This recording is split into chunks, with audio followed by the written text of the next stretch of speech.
环球大战线深入世界最前线，全球各地观众朋友，大家好，我是叶思敏。我们欢迎前资深外交官介文吉大使。思敏好，各位朋友大家好。前成功级舰长黄征辉舰长。主持人、各位观众大家好。时事评论员王尚志尚志哥。思敏好，观众朋友大家好。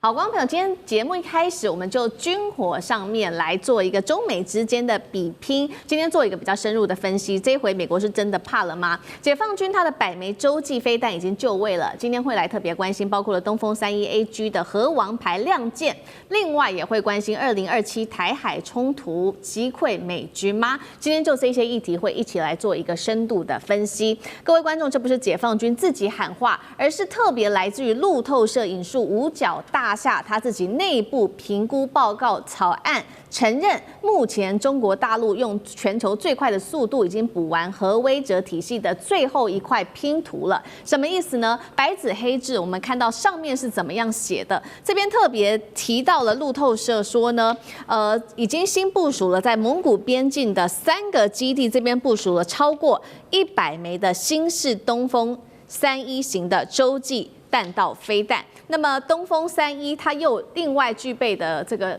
称号叫做解放军的核武王牌，它的一些基本小档案带观众朋友快速的来看一下。射程现在是达到了12000公里左右，是覆盖可以达到美国的全境的，具有核威慑的能力，可以携带多枚分导核弹头，弹道可以进行不管是曲线或者是蛇形的机动，而且末端还可以变轨。重点是它的速度也非常的快，高达20到30马赫。节目一开始要特别请教舰长怎么看了超过100枚的洲际弹道飞弹的部署位置，为什么会选在蒙古边境的这个地区？这是专门为美国量身打造的一个核威慑、核攻击吗？接下来从东风31AG 的性能来看，美国有办法坐在空中的拦阻吗？舰长怎么看？假如我们国家拥有一个能够把整个国家给摧毁的那种核弹，这个一爆炸就会把整个国家摧毁的，你会放在哪里？你第一个会想的就是说，我要放在一个人很少的地方。哇，我摆在北京那还得了？他出事怎么办？我如果摆在北京，敌人要反制他，是不是第一个朝北京打？那还没打到他北京那里都被打死了，所以我一定要找到一个很偏僻的地方。第二个，你一个核弹在这里，不管怎么样装，怎么样弄，你知道它都有一些可能意外状况发生的。你别以为都很安全，你也要想到意外，所以你永远要把它往人口最少的地方摆。那这个人口最少的地方就是在整个大陆你去看啊，就是蒙古。为什么？蒙古的土地是台湾的33倍大，人口是跟我们差不多的。那你说，你只有33倍，你别忘了台湾有80%的是大概中央山脉，所以台湾人口非常密集在边缘，但人口它几乎都是沙漠草原，这是一个。而且你看它这3个，它有3个基地在那里，不是沙漠就是草原，那就牵扯到第二个。你这个基地要建在哪里啊？你绝对不能建一个就是说很复杂的地形，好比说建在西藏，那里高度3000公尺、4000公尺，那工人光是缺氧就死掉了。所以你在那里要一个平地是最理想的，沙漠、草原都是最理想的。那在那里你也可以建很多的，因为空旷嘛，你就可以建很多的诱饵井。好比说这里面有300个井，那我问你哪几个是真的装了，哪几个是假的？你能够确定吗？所以他在那里，他可以挖底下的是四通八达的，哪里有哪里没有，他也可能会知道的。还有第3个你要考量的就是它的战略纵深。如果你摆在沿海，好比说这个山东这里，我先不要管人多人少，我就算山东那里有一个地方，好比说这个广东那里有个地方人很少，你贴在海，人家海边就可以攻击你。对，所以我希望要有一个纵深，我就尽量往里拉。那你从岸边打我嘛，你一定要。这个导弹这样打过来，我很远就看到你过来了，所以我会有很长的反应时间，这就叫战略纵深。所以你去看到它所有摆的地方，经过所有的考虑之后，内蒙古的西侧靠近新疆这里啊，那是最理想的地方。至于你说这些东西摆是不是针对美国，当然是针对美国。你不要忘了摆在那里，它那里还蛮靠近苏俄的，但是苏俄会不会怕？这东西一打就哇，飞了好久才飞到的。所以。跟苏俄无关，所以对苏俄有没有一点刺激性？有，但是是很低的。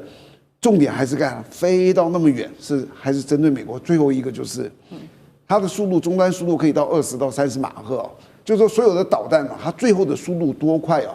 跟它打多远是息息相关的。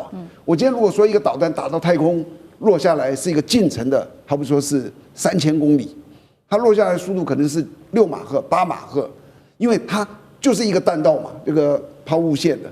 那我如果打到美国12000、15000公里，我天哪，打这么高，然后在这么高的一点一路落下来，落到最后是20-30马赫，20-30马赫的导弹哦，因为它弹头太热了，它会产生一个叫等离子云。什么叫等离子云？就是它这个结构上都是一个一个叫做原子核外面有电子，因为太热，那个电子会跑掉。我说变成游离，它就叫等离子云。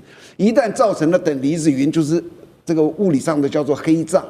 所有的电磁波你都通不过它。是。这个时候就你用雷达去看不到它。那你看不到它，你怎么可能打得到它？你还要去导引。但是它有一个东西，因为它很热，所以如果你用红外线的镜头去看它，是可能可以看得到的。但是红外线的镜头它有不同的波段，某一个波段可以看到很模糊的这个热点这样子过来，它可以大概这样子去追踪它，这是唯一有可能克服它的。但是即使如此，一个100公里高度的导弹掉下来，如果是以20马赫，我不要30，20马赫它打到地面时间是15秒。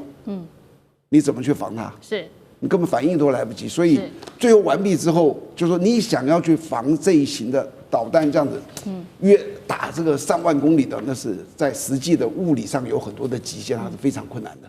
好，这个是美军之所以要担心的部分，这是高达20到30马赫的东风31AG，但是这个还只是美军他知道的，这背后解放军现在说还有底牌，根本就还没有翻完。我们接下来要看到另外2款飞弹，第一个是东风41，第二个是今年在93阅兵，大家还记得吗？亮相的这个东风61。我们先来看到 CG 哦，东风41它的射程是15000公里，可以携带10到12枚的分导式弹头，最高速度26马赫。又更高了。好，就另外就是在93阅兵亮相的这个东风61了，它的射程更是超过了2万公里，具有3级固体燃料，15到20分钟可以完成发射，达到数百枚的诱饵弹跟电子干扰装置等等。好，我们把这个东风41加上东风61加上近期曝光的这个御空击1000，美军有办法预测未来大陆会怎么样做合作战吗？以现在美国看到的只是中国大陆淘汰后的版本吗？代表背后还有更多的武器还没秀出来吗？尚志哥怎么看？最近不知道怎么搞的，现在全世界都在讨论中国大陆的这个有关于这个核弹能力，而且这里头也开始回溯起去年2024年9月的时候，中国大陆发射试射的这个东风31AG 的那支导弹。我想去年9月发射之后很奇怪，包括美国全世界都静悄悄的，仿佛也不做评论，也不做任何的，然后折腾了这么久，已经将近快1年后才开始最近这种大爆发的讨论。当然我们知道，对于中国大陆的军备或包括他们的攻击，刚刚一个是武射，一个部分是防御，军备或者是军力的各种武器，中国自己从来没有自己的公布详细的盘点给大家听。我们现在所掌握的一切，包括它的核弹相关的，以及它的这个所谓的弹道飞弹。因为核弹头或弹道飞弹本身都是海外，尤其以美国方面为主的这样子的这些点评。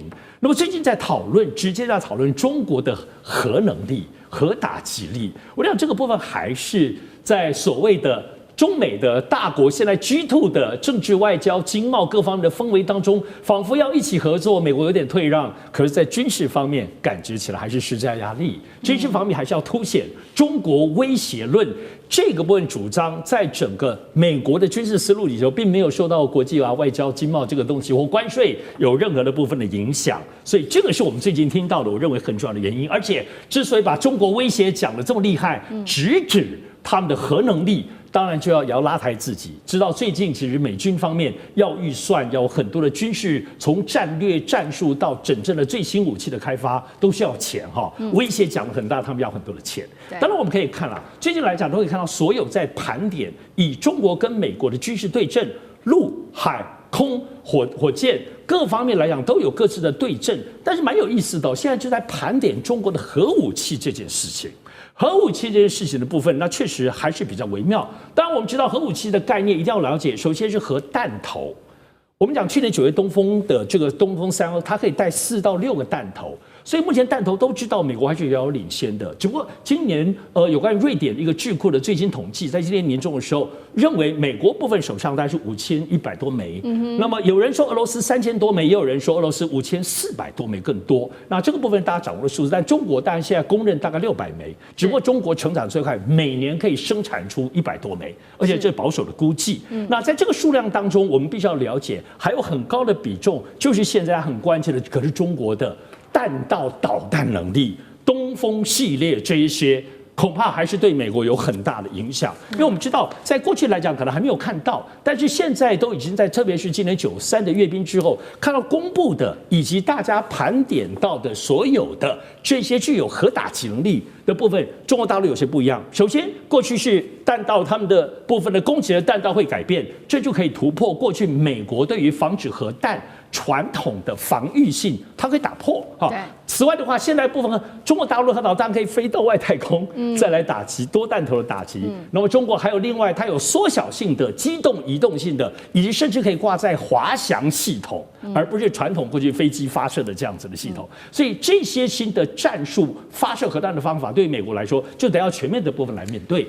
但我们知道，其实在这个过程里头，目前中国大陆究竟有关于东风飞弹到底发展到哪一个部分的程度，其实都知道。现在看到的不可能是现在是最厉害的，下一代、下一代研发，对于中国武器研发来说，早就是这样子。所以美国如果要真正掌握，恐怕要花一些时间。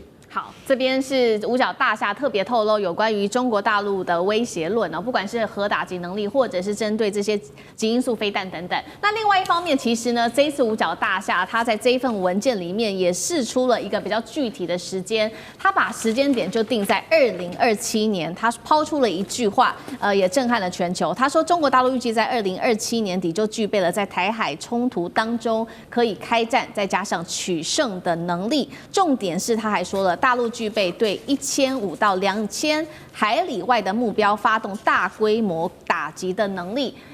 这样子的一个距离，其实已经是可以打到不管是美国的关岛、第2岛链，甚至是美军的前进基地体系了。这一份报告。是有高估吗？还是低估？介大使怎么看？那刚刚说的1500到2000海里的打击能力，只是对美军的一个干扰，还是说它已经可以构成致命的打击能力？大使怎么看？因为美国的这个五角大厦报告里面，它用的打击能力啊，它还加了3个字，叫大规模打击能力。所以这个就不可小觑哈。如果说是印度的飞弹，我可以打到你，可是我的飞弹很小啊，对不对？我是轻型飞弹啊，那这个就不是造成大规模打击能力。事实上，你的炮弹跟飞弹跟炮弹一样，它装载的弹头蛮重要的，对。那你的弹头是多少吨啊？那或者它的这个破坏力有多少，也是很重要。还有你弹头的数目。那这个大规模打击能力，我觉得对美军来讲的话，用到大规模哈，我想就是可以产生一个怎么样，一个区域剧组的能力。我想中国大陆现在发展这么大的一个打击的远距的打击能力哈，主要是要拒敌于境外嘛，然后呢，要把一个地方完全封锁，可在这个区域里面呢，它完全进行这个外科手术式的这种军事能力。可是第一个要让这个外军没有办法进来。那现在美国讲这个国务院讲的这个五角大厦讲的是，我们算1500到2000海里啊，算公里大概就是2800公里到3700公里。其实这个是属于中程导弹的一个范围。那这个算距离的话，那关岛啊，这个是在第2岛链跟第3岛链之间。因为关岛距离中国大陆大概陆基的这个陆地的距离大概是2500公里，所以这个从2800公里算起，其实就是从关岛到再往第3岛链去延伸。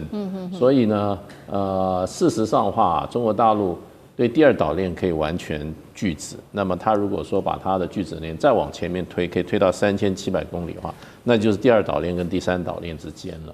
所以美国，我想它也会它会评估它的那个战力跟它这个因应的战术跟战略啦。那这里面中国大陆打击能力，其实我们不需要很明确指出哪些载区，我们就可以很清楚。比如说你055大区，你停到第一岛链，好不好？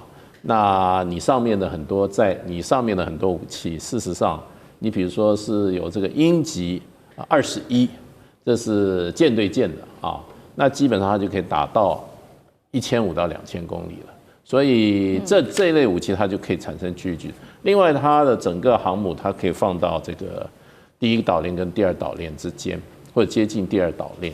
那航母的战斗范围的话，那有时候是起码1000公里以上吧。它不要说它的这个舰载机了，它放护卫舰，它上面的这些垂发所有的这种远距离攻击武器，那更不要说中国大陆还有陆基的，陆基的东风这各型的导弹要打到说3700公里也是轻而易举。所以中国大陆对这种区域进行拒止，它除了它自己的海面部队、水面部队、水下部队，还有陆基的导弹，另外它还有这些轰炸机，还有这种比较远程的可以做这个空中加油的这种重型战斗机啊，或者这种攻击的这种空中的武力。所以美国的这个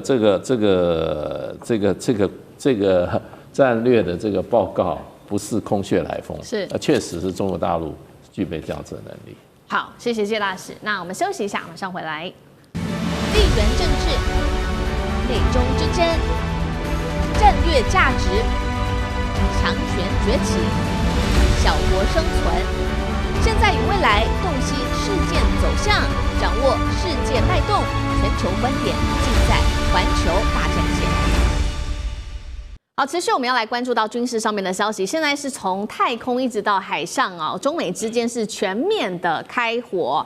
东风飞弹，我们今天会关注是逼出了美军的低价量产战，包括了今天也会来关心到的御空级1000饱和压境。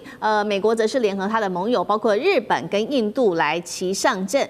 中国大陆的3航母要一起来做对抗，今天就这些问题一起来做关心。我们看到的是面对现在解放军东风家族的威胁，美军则是找回他的盟友，一起来共同推出了4大神器。今天会带观众朋友一起来看。首先我们要来看到的是有关于在太空领域的布局，太空战场现在已经正式的升级了，因为美国太空军旗下的太空发展局也正式的宣布了，由4家航太的军火商，包括了洛克希德马丁等等的公司呢，他们已经共同打造了72枚，这个是新一代的叫做飞弹预警卫星。好，现在来看一下它各自负责就是4大军火商，他们各自负责18枚的卫星，所以预计在2029年就可以发射升空了。那刚刚看到的这个飞弹预警卫星具备什么样子的一个功能呢？包括3点哦，飞弹预警，还有飞弹追踪，跟最后有飞弹防御力的一个功能。所以节目一开始来特别请教黄舰长怎么看美军现在结合它的4大很重要的军火商一起打造最先进的这一款飞弹预警卫星，真的能够很及时追踪并且反制号称能够打出这个桑格尔弹道的东风飞弹吗？首先要知道这个所有的这种叫做战争哦，你看不到就打不到，这是一个重点。我根本不知道我是个瞎子，你随便打我，我就是只有挨打的份。所以他在这种导弹反导的这个里面，那是很困难的技术。所以他第一个想要做的是，我要看得到。那刚刚我们说过，这个它因为速度太快，尤其在尾端的时候，你看不到它的电磁波不行，只有红外线。那红外线还有不同的波段。那他现在这个做的72个叫做这个卫星侦察卫星哦，就是各种不同的红外线的波段。所以第一个它可能可以看得到，好，这是第一个。但是你要知道，所有的导弹哦，你去反导的时候，基本上要靠这3个阶段。第一个，这个导弹往上打的时候，这个叫起飞的阶段，这个阶段最容易打，因为它速度慢，而且还有很大的一个那个推送的那个火药，那个很热，那个烈焰在那里，它比较容易打。但是你有没有发现，中国大陆的它这个所有的这个发射基地在哪？在内蒙古。对，你怎么打它？你从沿岸打过去，那几百公里呀，所以它有一个战略纵深。你发现，在一个内陆哦，它去攻你美国的时候，它第一大好处，你想打我，在上升阶段太难了。但是我如果在广东呢，哇，光打追你旁边一个潜舰可能就打上来，就把我打掉了啊！所以在中间这是第一个。第二个，它在中间段的时候是在外太空。因为它已经飞到外太空去了，外太空是真空。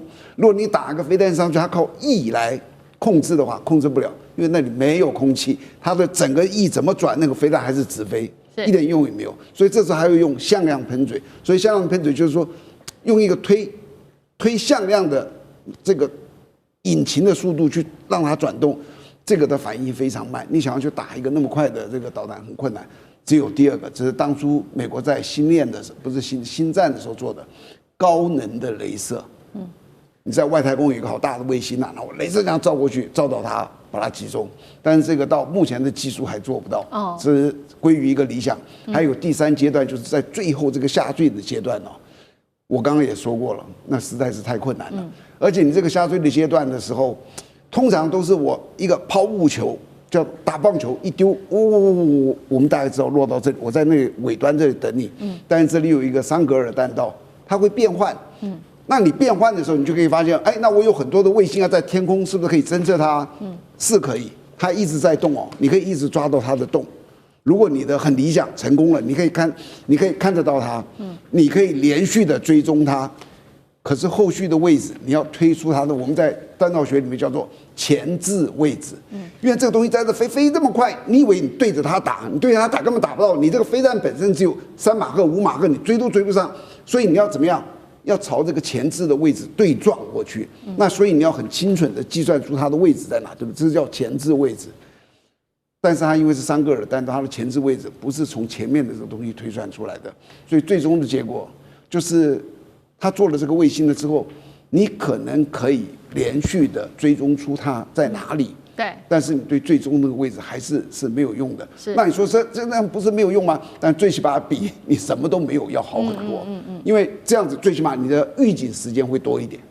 好，刚刚舰长带我们看到的是这个东风飞弹的一个战力，目前美军真的要击下它，还是有非常大的困难度。那另外一方面，除了我们看到东风飞弹它的这个战力之外，中国大陆这边现在还是继续的使用其他的方法，包括用数量来换取更大的一个战力。今天要看到的这间企业，大陆的企业叫做凌空天行，近期它推出的这一款，我们要来看到叫做御空级1000，最大的卖点就是它的价格了，价格只有一般飞弹的1/5而已，靠着这个饱和攻击就可以压垮防空系统。那美军当然了，它怎么接招？其实类似的方法，他们也是打这种价格战，可以便宜，可以量产，可以消耗。所以美军陆战队呢，就是靠着它的直升机完成了多次的。今天要来看到的是美军的红狼飞弹射击测试。那红狼再观众朋友看一下 CG 有几个它的一些关键特征：射程370公里，较现役的地狱火联合空地飞弹射程还要更远，空射、陆射其实都是可以的，而且它有这个回收的设计，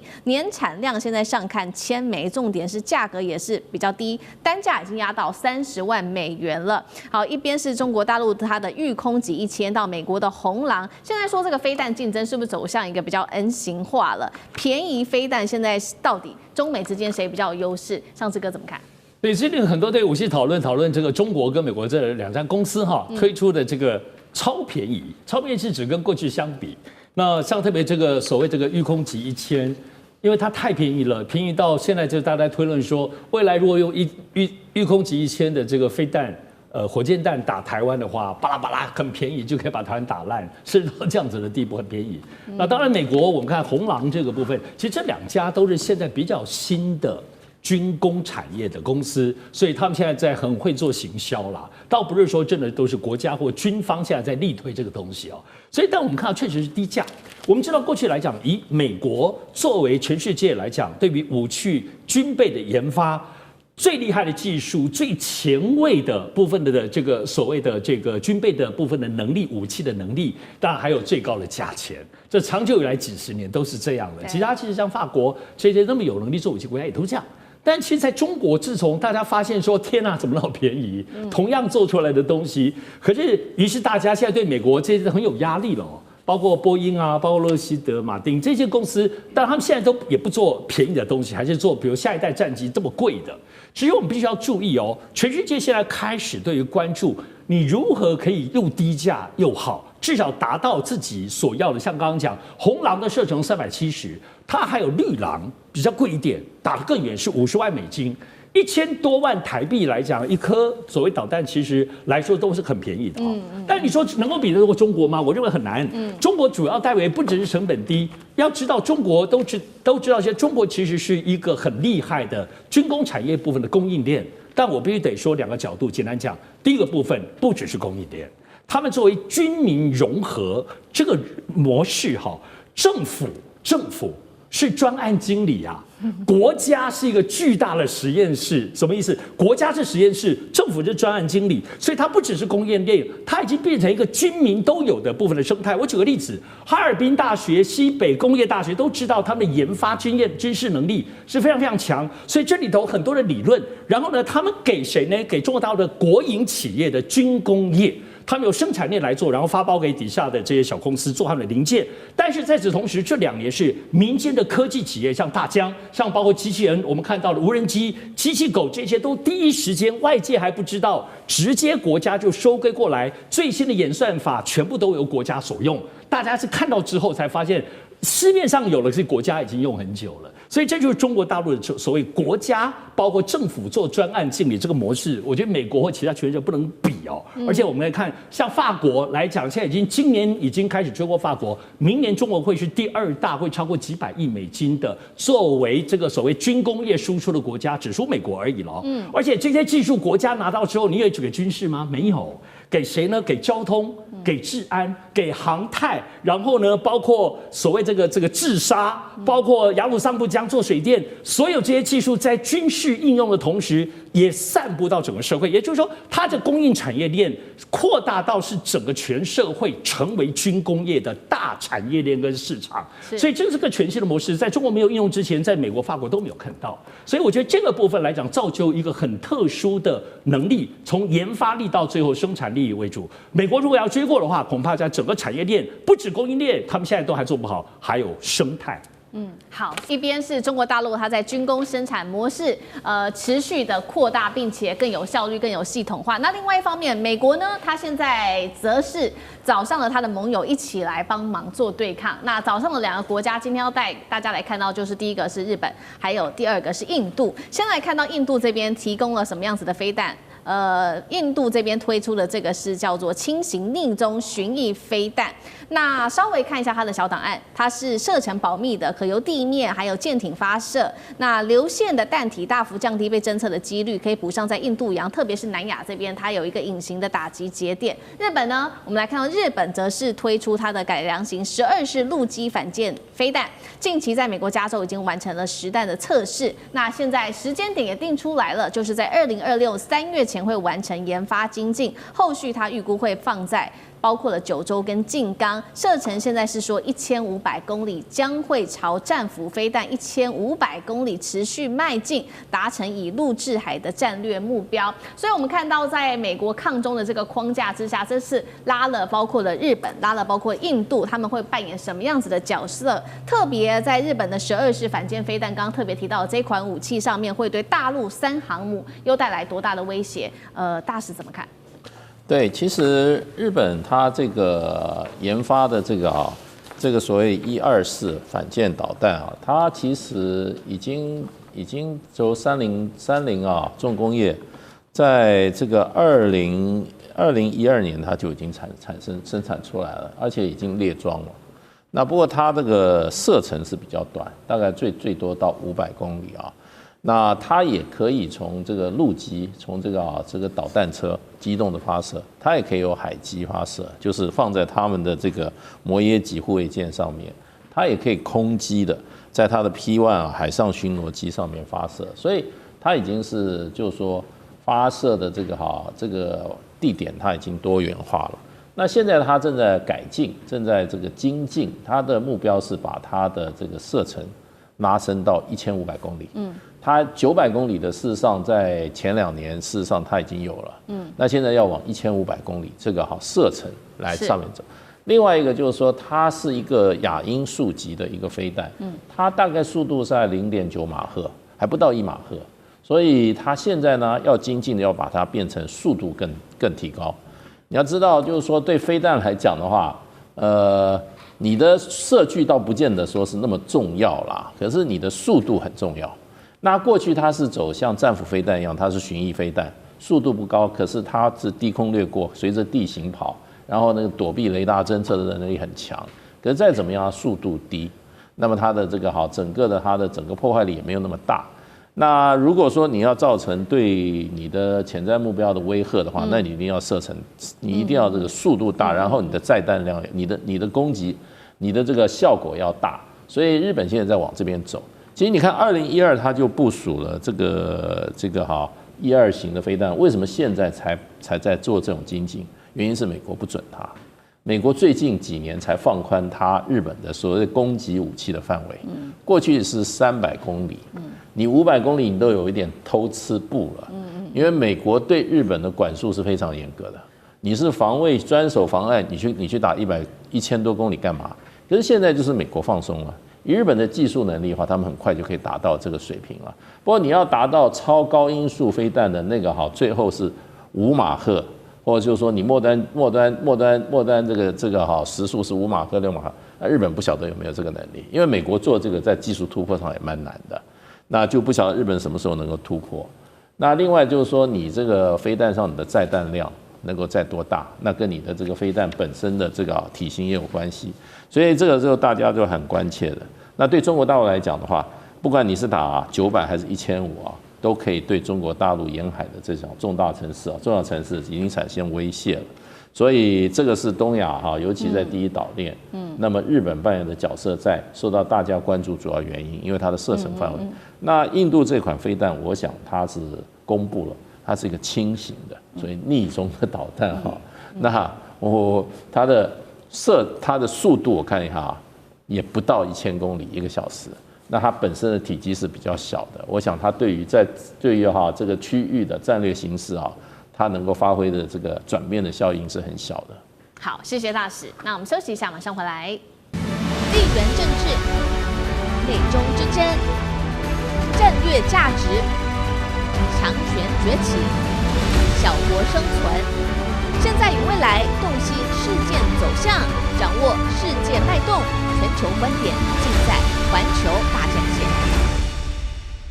好，接下来要来特别关心到川普豪赌3万吨的主力战舰。我们今天要来看到，如果说是硬拼上中国大陆的055呢，是美国会改写战争，还是重演当年1941年海战时的一些错误呢？今天一起来做关心。好，川普要复活他的这个主力舰了吗？还是要重演这个海战时的错误呢？因为他在12月23号这一天，最新宣布的，他要打造的这个是3万吨，叫做川普级的主力战舰。那么他也列出来了，他说未来就是要筹获20到25艘的同级舰。立刻这个话一出，引发了社群媒体热烈的一个讨论。因为不管是在尺寸或者是武装上面，川普级的这个蓝图带观众朋友来看到，他特别也提出了说，川普级会有这种新世代的相列雷达，并且呢会有垂直发射的系统跟极音速飞弹等等。另外，雷射武器可能还会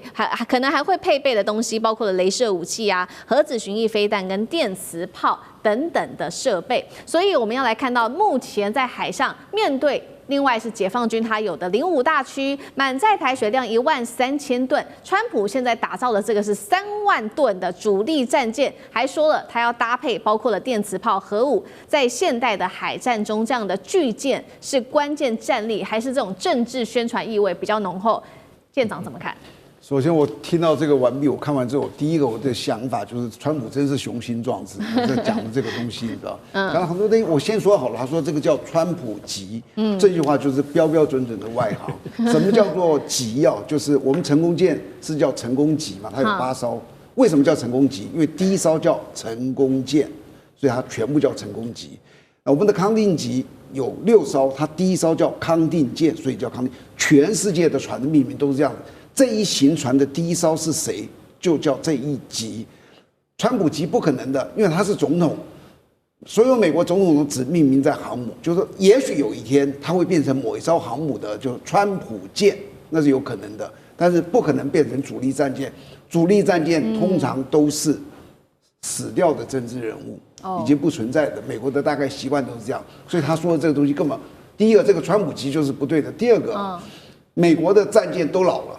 他们在1980年代的时候，因为有这个苏联，他们还有那种忧患意识，所以在那个年代，他们研发出了很多很好的武器，好比说神盾舰，好比说 F-16，都几乎在那个时候。那过了那段时间，你知道，1980年到现在，他几乎没有换过他的主力舰哦，神盾舰的驱逐舰、巡洋舰还是那些，还是那个形式过来。所以，如果他不是那么这个叫做经济破窘，这个财政有问题，他早该换全新的战舰了。他换了一些滨海的那战舰都是失败的，那也不是主力战舰。所以他这一次换一个主力战舰是到时间了，应该要去换。但是3万吨哦，实在是。那我第一个就是他的个性，他就喜欢吹嘘，我一定要比你大，你知不知道？你看全世界现在最大的是这个动物12000嘛，我比你1倍还要再大。但是这个大有什么用呢？我先说第一个，你知道这个是多少钱？他把所有的幻想式的美好的武器全部摆上去了。那你有好几样东西，他目前根本就做不到的。好，没关系，你去做，你有钱吗？像美国最近所有的多项的计划，说给你听哦，海狼。号称全世界最厉害的攻击核子潜舰，他要做29艘的，最后3艘。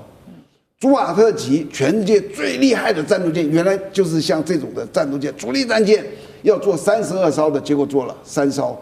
他原来的 F-22最厉害的隐形战斗机 F-22要做750架，结果只做了190架。那6代战机已经取消的，因为老共去年的2个6代战机出来。它才 F-47才出现 ，F-17现在只在画图，还不知道最后什么。那你说这个东西它能够延续下去，它能够做几艘？我真的怀疑。那当然还有一个最后一个就是，也许他真的很有钱，也许他真的有决心，他可以去做。但是我跟你讲，未来的战场就是，刚刚其实介大使有讲，就是要小，武器要小就便宜，所以就很多大量精准，分散，这是未来的发展。这种高大上的载台，这就是高大上，而且是超级高大上载台，已经不适合未来的战场。好，所以超级高大上的载台，那过去我们也看到，不管是他们的美国的战舰或者是战机，在生产上面也都不顺利。接下来它可能烂尾的可能性又有多高呢？上次哥怎么看？所以刚刚就提到，现在全世界都知道，在俄乌战争之后。战争要变成像无人机，要无人。刚包括这样讲小，你要低价，要机动，而且要能回收，是完全不同传统过去的这个武器的思路。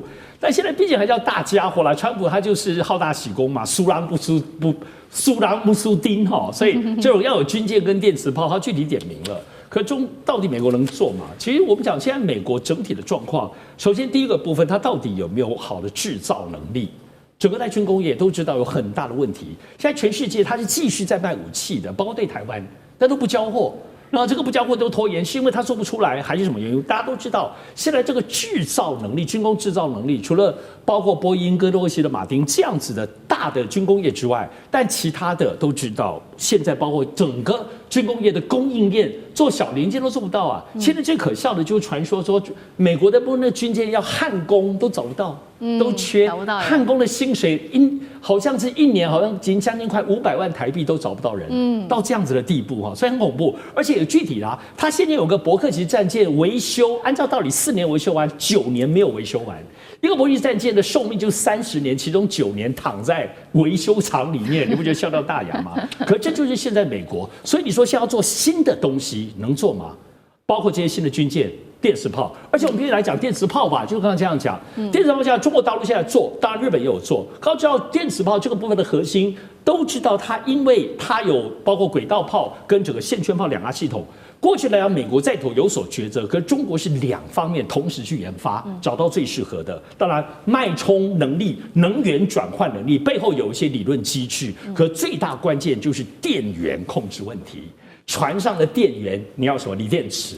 你要能源，中国大陆之所以能做，就因为他们现在锂电池在做新能源汽车，这10几20年来开发的过程里头，掌握了最新最强大的这个技术给国家用啊，这军事在用，所以你根本不知道中国大陆在电源上，包括锂电池整体的配套来讲，在电磁炮做到什么地步，有冷却能力，还有各式各样跟北斗卫星联合作战当中的锁定，这些都是全面的。我不是说美国不可能，美国的研发能力、设计能力是真的很厉害。我相信，如果真的决心要做，也绝对不可轻视。可是中国大陆累积是来自于刚刚讲全产业链，包括这10几20年的这些技术累积。美国不是没有，但是你找谁做，连个焊工都找不到嘞。对，好，另外一方面是这个缺工也是一个很大的问题。那另外一方面，刚刚也讲说这个现代化战争嘛，现在船舰也希望说小啊低价能回收或者是无人，但是你现在在这个现代化战争里面压注在这种巨舰，到底有没有走回头路的嫌疑呢？等一下请大使来带我们看，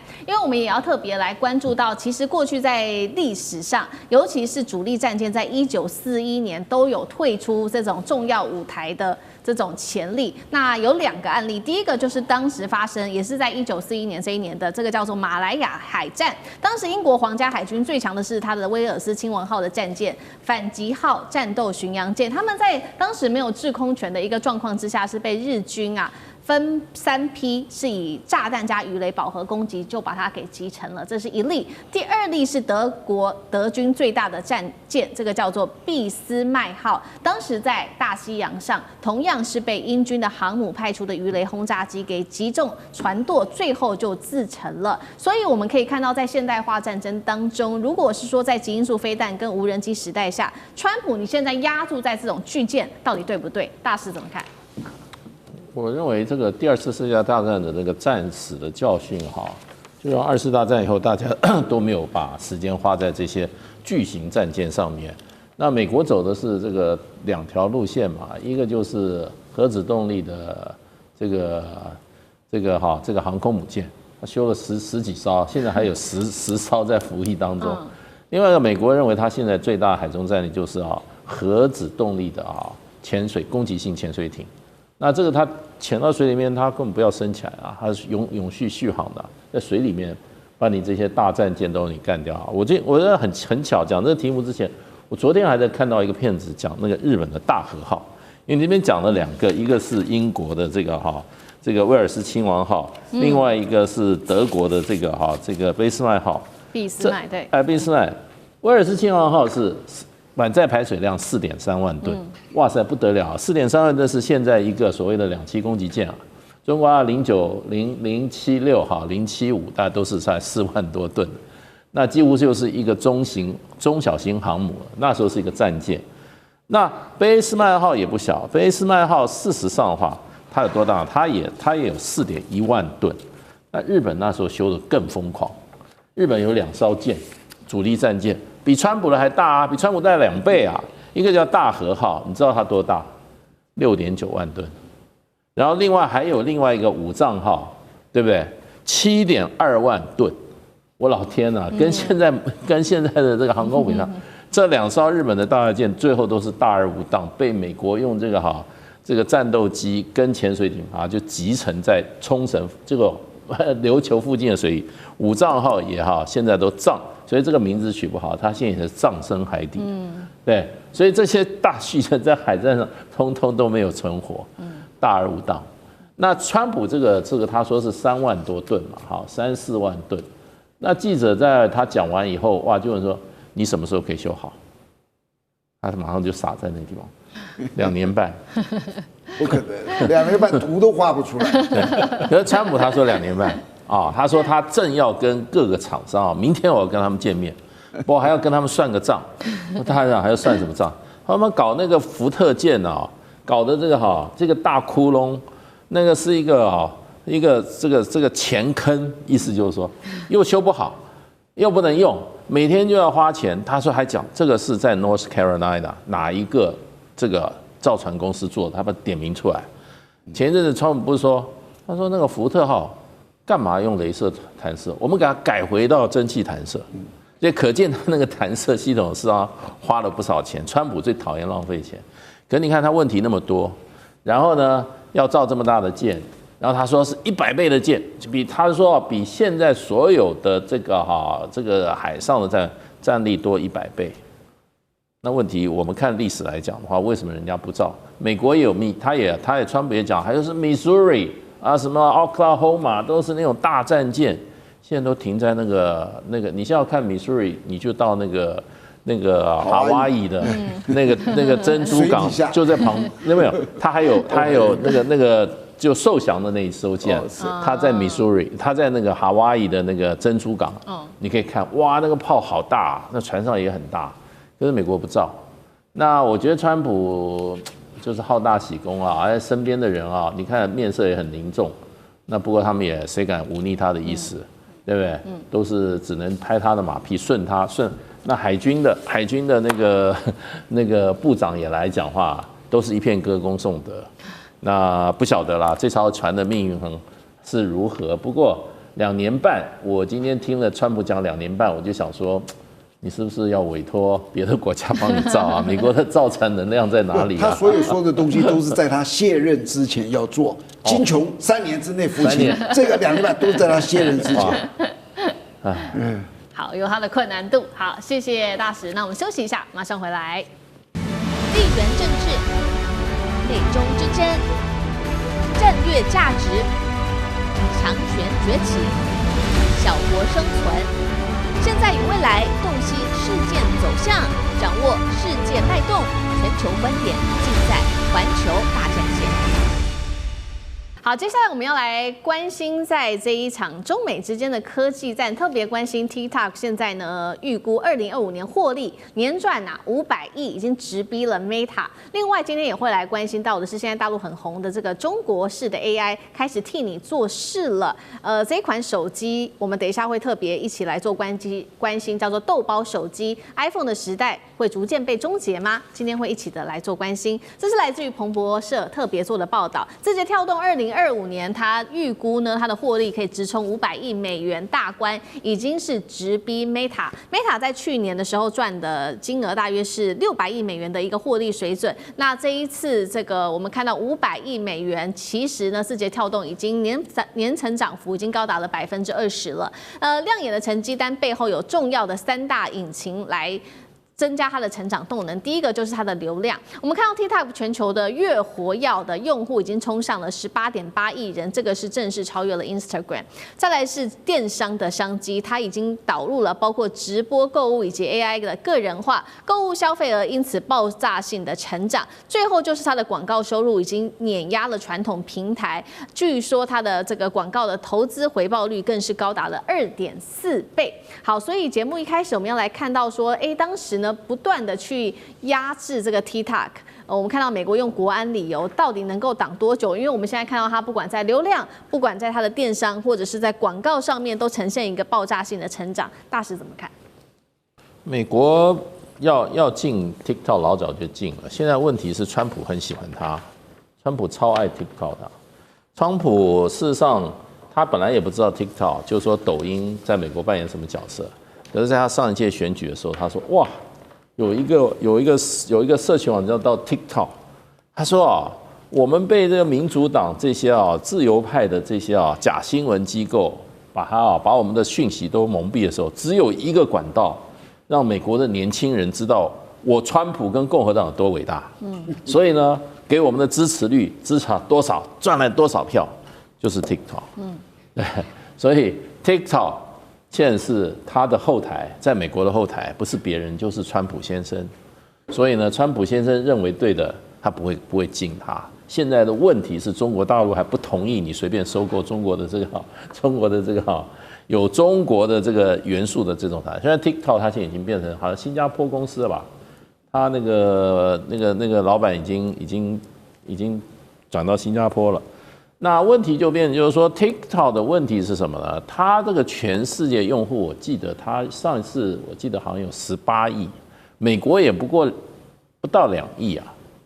对，所以它的获利是全世界，又不是美国一个国家。所以我觉得就变成就是说 TikTok 还会有继续成长。它最近的刚刚会讲到那个豆包手机哇，真的很神奇啊。所以TikTok 事实上的话，它不但在美国活跃，在全世界的各个市场还是继续活跃对，所以这个公司它还有极高的创新能力。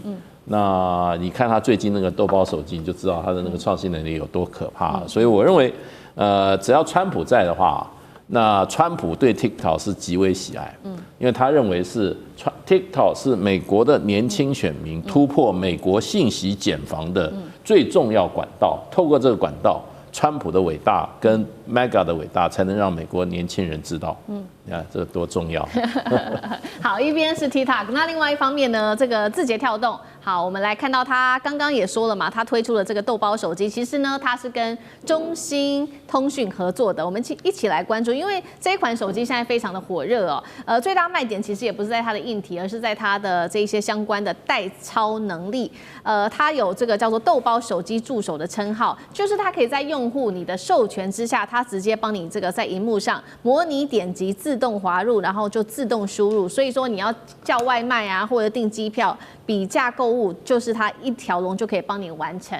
重点是这个价格又不断的被炒高，是不是太受欢迎了？因为原价本来是3499元人民币，现在二手市场竟然被炒到180万，是原价的500倍，而且还有非常多衍生出来的是叫做体验租赁市场，怎么一回事？这个正在跟 AI 助理竞争吗？上志哥怎么看？哇，豆包手机背后是字节跳动，我觉得这个是让我非常惊讶。我们要看一下。AI 这件事情跟手机怎么结合？我们知道 AI 过去叫做大数据模型，大家跟 AI 对话嘛，对吧？然后画图，帮你做音乐，甚至帮你做视频，已经厉害到爆炸了。可是呢，这里头很多人学生会写报告，商业当中帮你做很多的这种 PPT 啊，这就是大数据模型原先的 AI， 我们在用的 AI。好，那 AI agent，AI 的助手。或所谓这个豆包手机是什么概念？我们讲 AI agent 现在这个很关键，而豆包手机是把 AI agent 做成手机。什么叫 AI agent？ 就作为一个 AI 的总助手，你只要问他你的需求，这个助手呢就帮你问遍所有的 AI， 问遍所有的 APP， 帮你找出最好的结果。所以你就不用再自己，像我现在手机里头有10几20个 AI， 我都要自己试自己试验。刚刚讲今天要做图，要做 VCR， 然后要做报告，可是叫 AI agent 就可以了。这个概念很清楚，没有人否定，包括黄仁勋也都说是下一个 AI 最重要的应用。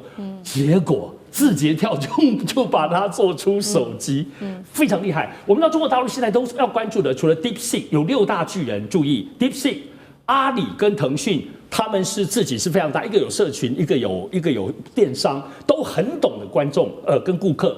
一个百度跟华为都在做 AI， 字节跳动它有抖音，它有 TikTok。更熟悉现在时候你在做视频，你需要什么？而且你看它直接做成豆包手机这个 AI agent， 所以它就在里头。比如说，过去我们要去上饿了么，要上美团、京东，包括淘宝去买东西，现在去外送。以前你要自己看我要选哪一个，现在你告诉豆包手机说，我现在要买一个什么东西，奶茶要送给思敏。他瞬间就把你比价比完所有的你现在要叫美团、京东、淘宝，他们最近大家大补贴，大家都损失几百亿，结果豆包手机统一天下。所以最近呢，阿里跟包括腾讯就很生气，他们觉得我要关掉让你可以的 AI 进到我，大家在对抗。可我认为 AI agent 服务太厉害了，你看我难以想象有人可以打破 AI 的应用，一统江湖，还做到手机里头，这连现在苹果跟美国的手机都还没有想到，人家这字节跳动都做出来了。所以我觉得这个概念为什么现在会说手机新手机可以在二手还花那么多钱买？背后的原因就是这样子，我用的豆包手机吓死人了，我都觉得美团跟京东淘宝都不要活啦。就是这里头你再怎么开发补贴都不及 AI， 而且对于懒人想省钱的人，想要最有效率的人来讲，实在太好了。所以我相信这个概念，豆包手机出来之后，未来中国大陆的 vivo 啊、欧宝，你可以想到所有的这些小米手机也被迫要进入到这个地方，否则没有办法竞争了。好，我们刚刚看到的是这个字节跳动携手中兴通讯一起做的这个 AI 的豆包手机，现在是造成了自己中国大陆的内部这个 AI 助手还在内卷。那另一方面，我们持续来关心比较敏感的议题，就是 TikTok 的股权跟控制权，当时在这个中美的地缘政治之下，持续受到美国的压力。最新消息，这 TikTok 的执行长自己出来说了，字节跳动确实已经出售了超过80%的美国资产，接下来会有甲骨文、银湖资本等美资主导。那字节跳动自己掌握的只有20%的股权，但是重点是这股权很重要，因为它掌握了这个演算法的逻辑是在中国大陆的，资料在美国，等于它还是掌握住那个重点的大脑。所以美国真的有赢吗？舰长怎么看？首先你要知道，像字节跳动这种，它是一种服务业，服务业跟传统的制造业是截然不同的。我举个简单的例子，你看它这个一年的盈利不是营收啊，赚500亿美金，哇天哪，什么行业能赚500亿美金？你知道去年2024，福特，美国最老字牌的一个汽车公司，它的员工人数是17万人，它整整一年赚了50亿。哦，每个人都那么辛苦的要命，赚了50亿。那这个字节跳动呢？它总共全球的员工是只有这个10万人，就只有它的一半，赚它10倍。所以它一个人工的一个叫做员工对公司的贡献，几乎是福特的将近17倍到20倍。你就知道服务业是跟制造业是有差多少。那第二个，你说这个制造业赚这样子，那服务业它是靠什么赚呢？我这样想 ，TikTok 靠什么赚的？今天我们也有在用啊，用 Line 用脸书。那我也是一个软体公司，我们可不可以来一起研究一下，找几个软体公司来做一下 Line 那样你会不会做？我也会做啊。脸书我也可以做啊。那它赢在哪里？为什么它赢？它这里其实有一句话讲了，就是说我们的投资它的那个回报率是2.4倍。对。你跑到脸书去投资率，也许是1.4倍、1.3倍，你就没有办法这么快。为什么？它背后有一个演算法。这演算法就是说，它很快会知道你们谁喜欢什么人。好比说，我可能喜欢这些东西，那他当有一个商人在这里需要卖的时候，他会向我推荐，而且他会知道我的品味。哦，高端的我会买，低端的我不买，或者低端的我会买，高端的我买，他会推到适当的人的那里去，结果他就造成这个生意构成。那这个演算法怎么出来的？我说这个东西演算法可能是非常困难的，但是我举一个例子的演算法，你们就会立刻知道它的演算法是何等之困难。像我们最近有一个叫做4G、5G 以及6G 的这些的演算法，一般人都以为说这些不同的通讯就是一个硬体不一样，然后越来越快，频宽宽一点，所有人大概这样想。其实你真的去想，就它其实也是后面的演算法。4G 哦，它的基地台同时服务是大概400个用户端，5G 哦，从3000开始，5G Plus 到了2万，6G 服务10万个用户端。也就是说，我今天一个基地台在这里，好比说在我们这个101的跨年的时候，在台北现场有7万人，你说我一个基地台通通可以，而且这7万人将近10万人在用的时候哦，他会觉得这个基地台只在用我。为我一个人服务，没有人会delay，所有的人在用都可以跟他的用户端完全不管这个人在纽约、在高雄、在哪里，他就可以立即的跟他去通讯，不会去堵塞。它的差异在哪？硬体固然是一个，但是最重要的是它的软体，就是它的演算法。它怎么样去说这个东西，一个信号过来连续的，它如何去取样，如何能够在1秒钟之内取样10万个？点给它连起来，那个绝不是你一般人能够去做的，所以我觉得 TikTok 是一样的。